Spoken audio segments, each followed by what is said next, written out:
Saya mulai. Assalamualaikum warahmatullahi wabarakatuh. Kembali lagi kita lanjutkan materinya tentang kinematika gerak. Kalau kemarin kita sudah membahas tentang gerak lurus, hari ini kita lanjutkan tentang gerak melingkar. Nah, untuk gerak lurus itu kan lintasannya berupa garis lurus. Nah, bedanya kalau gerak melingkar berarti gerak itu lintasannya berupa lingkaran, membentuk sebuah lingkaran. Contoh misalkan ini jarum jam. Nah, di sini baik jarum detik, menit maupun jam itu melakukan gerak melingkar. Di sini disebut gerak melingkar beraturan. Sama dengan gerak lurus, nanti di gerak melingkar kalian juga akan mengenal gerak melingkar beraturan dan juga gerak melingkar berubah beraturan. Sebenarnya konsepnya hampir sama, hanya ada beberapa sedikit perbedaan terutama tentang besaran yang digunakan. Nah, kalau sudah, kita lihat untuk gerak melingkar beraturan dulu. Untuk gerak melingkar beraturan, kita lihat benda itu disebut bergerak melingkar beraturan karena pada gerakan ini besar kecepatan linier benda tetap, tetapi vektor kecepatan linier itu berubah-ubah dengan teratur.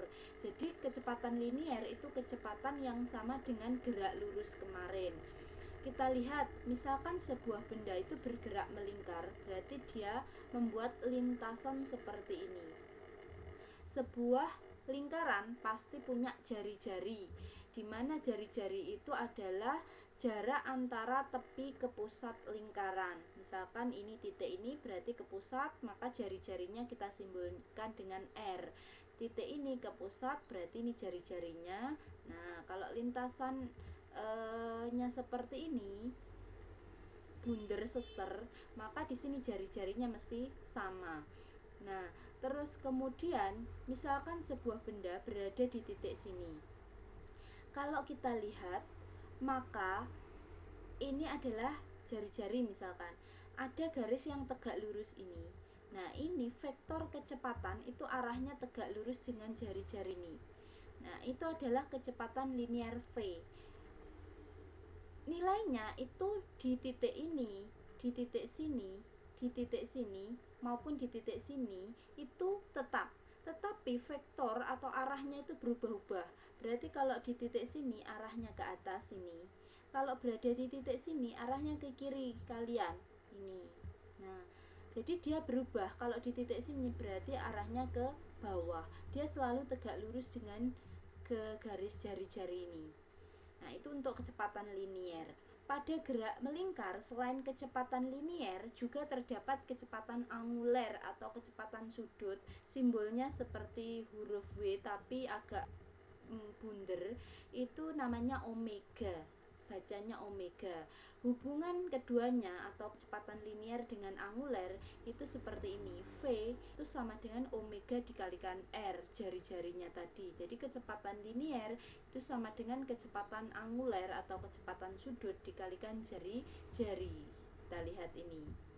Kemudian pada gerak melingkar beraturan, kecepatan sudut atau omega itu tetap. Jadi nilainya tetap. Sebenarnya kalau nilai itu kecepatan linear dan anguler itu tetap. Kemudian karena tetap, maka percepatan sudut itu simbolnya seperti ini. Ini bacanya alfa, itu nilainya 0. Jadi kalau gerak melingkar beraturan itu percepatan sudutnya itu nilainya 0. Sudah? Kemudian kalau yang selanjutnya itu sebentar, gerak melingkar berubah beraturan atau GMBB sama dengan GLBB itu memiliki percepatan sudut tetap. Kalau GLBB itu kan percepatan tetap seperti ini. Kalau MBB itu percepatan sudut atau alfa itu tetap. Kita lihat di tabel itu kan mirip-mirip, bedanya hanya simbolnya saja. Misalkan untuk yang GLBB kecepatan kan pakai V. Kalau GMBB itu kecepatan sudut itu omega. Kalau di GLB A percepatan, maka di GMBB itu pakai alfa atau percepatan sudut. Kalau di GLBB itu jarak tempuhnya S, maka GMBB itu theta, ini theta, itu posisi sudut. Nah, di sini itu saja yang membedakan, untuk persamaannya itu sama. Kemudian satuan posisi sudut theta itu adalah rad atau radian. Nanti kalian kalau misalkan disuruh mengkonversi ke derajat juga bisa. Tapi di sini SI-nya adalah rad atau radian. Kemudian kecepatan sudut omega itu satuannya adalah rad per sekon atau radian per sekon, dan percepatan sudut alfa itu satuannya rad per sekon kuadrat atau radian per sekon kuadrat. Hampir sama kan dengan GLBB kemarin. Nah, kemudian selanjutnya adalah kalian sebelum saya pindah slide bisa mungkin di screenshot ini, diperhatikan, dipahami. Sudah. Kemudian selanjutnya adalah contoh misalkan sebuah benda bergerak melingkar dengan kecepatan sudut awal, berarti otomatis ini adalah omega 0. Omega 0 10 rad per sekon. Benda kemudian menurunkan kecepatannya hingga berhenti. Berarti kalau benda berhenti, maka kecepatan sudutnya 0. Nah, di sini berarti omega T atau kecepatan sudut akhir itu 0. Percepatannya konstan atau tetap 2 rad per sekon kuadrat, 2 radian per sekon kuadrat. Berarti alfa karena ini percepatan sudut. Maaf, ini saya ganti ya, ini salah, seharusnya percepatan sudut. Berarti percepatan sudut konstan 2 radian per sekon kuadrat. Berapa sudut yang dikelilingi benda tersebut dalam satuan rad? Berarti ini yang ditanyakan adalah posisi sudut.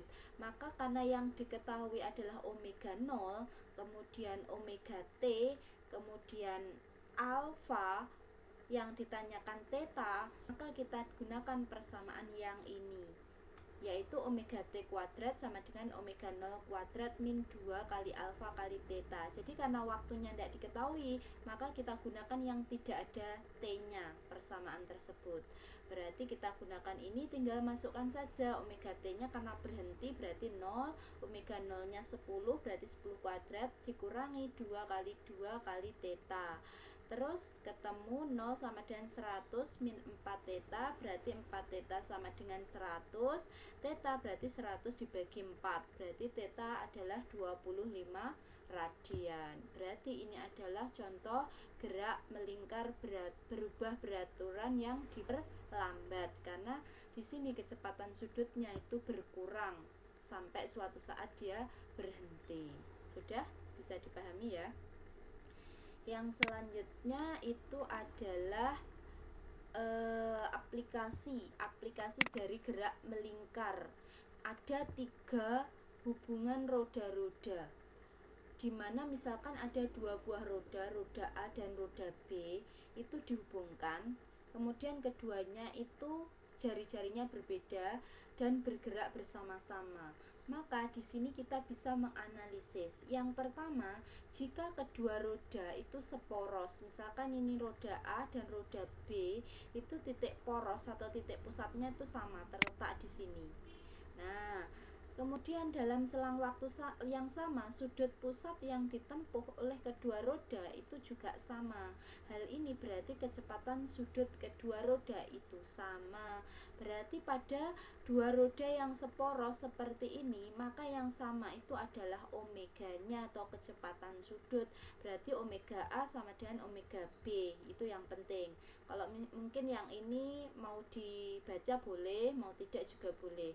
Karena omeganya sama, maka kecepatan sudutnya itu tidak sama. Bisa ditulis seperti ini, yaitu omega A itu sama dengan omega B.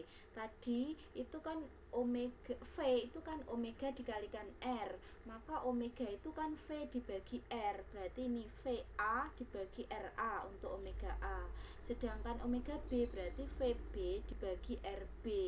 Kalau misalkan saya ubah tempatnya, berarti VA dibagi VB itu sama dengan RA dibagi RB. Nah, itu untuk 2 roda yang seporos. Sudah, jadi ini yang penting, yang bawah ini yang paling penting, yang sama kecepatan sudutnya, sehingga perbandingannya seperti ini. Jangan sampai terbalik ya, ini yang ruas kiri dan juga ruas kanan. Kemudian yang selanjutnya itu adalah dua buah roda yang bersinggungan, gambarnya seperti ini.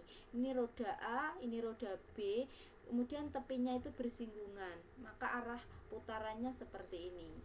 Nah, jika A dan B saling bersinggungan rodanya, kemudian jika satu roda itu berputar, maka roda yang lain juga ikut berputar, di mana arahnya itu berlawanan. Kedua pinggir roda A dan B memiliki laju linier atau V itu yang sama, tetapi omega atau kecepatan sudutnya itu berbeda, berarti V-nya yang sama. Kemudian kalau kita lihat yang bawah ini, VA sama dengan VB. V tadi itu kan omega dikalikan R, berarti VA itu omega A dikalikan RA. Sedangkan VB berarti omega B dikalikan RB. Kalau kita lihat perbandingannya, omega A dibanding omega B itu RB dibanding RA. Jangan sampai terbalik, berbeda dengan yang slide sebelumnya tadi. Nah, kalian bisa pahami nih, itu yang bersinggungan. Jadi V linier itu yang sama, sedangkan omega atau anguler itu berbeda. Kemudian yang selanjutnya adalah dua roda dihubungkan dengan tali atau rantai, gambarnya seperti ini roda A, ini roda B yang dihubungkan dengan sabuk atau tali atau rantai. Kemudian A dan B mempunyai jari-jari berbeda satu sama lain, di mana rantai penghubung itu mempunyai kelajuan linier sama, berarti kedua pinggir A dan B memiliki laju linier yang sama tetapi kecepatan sudutnya berbeda atau omeganya berbeda. Berarti ini sama dengan dua roda yang bersinggungan. Yang sama itu adalah V-nya yang linier, sedangkan angular atau sudut omega itu beda. Berarti VA sama dengan VB, sehingga omega A kali RA sama dengan omega B kali RB, atau omega A dibanding omega B sama dengan RB dibanding RA. Sudah bisa di screenshot mungkin atau dipahami. Ini untuk yang dihubungkan tali. Jadi yang dihubungkan tali sama dengan yang bersinggungan, yang sedikit berbeda itu yang seporos. Kita lihat contoh soal, saya memberikan satu saja contoh soalnya. Untuk contoh soal yang lain kalian bisa cari di buku atau di internet, banyak itu contoh soal hubungan roda pada gerak melingkar. Contoh misalkan di sini ada roda A dan B dihubungkan dengan tali.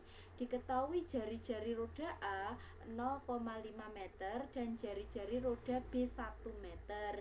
Jika kecepatan sudut berarti omega A 10 rad per sekon, maka berapa kecepatan sudut roda B? Karena ini dihubungkan dengan tali, maka yang sama kelajuan linier V, berarti VA sama dengan VB. Karena V itu omega kali R, berarti omega A kali RA sama dengan omega B kali RB.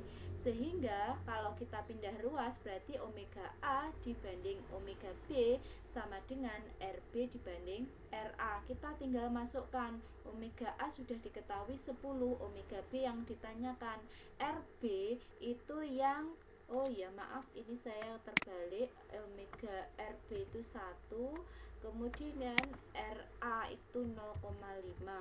Berarti di sini otomatis juga terbalik, berarti omega B itu sama dengan 5 radian per sekon. Berarti jawabannya adalah 5 radian per sekon. Ini tadi saya terbalik, ini RB nya kan yang 1, kemudian RA itu yang 0,5, berarti 1 dibagi 0,5, maka omega B itu tinggal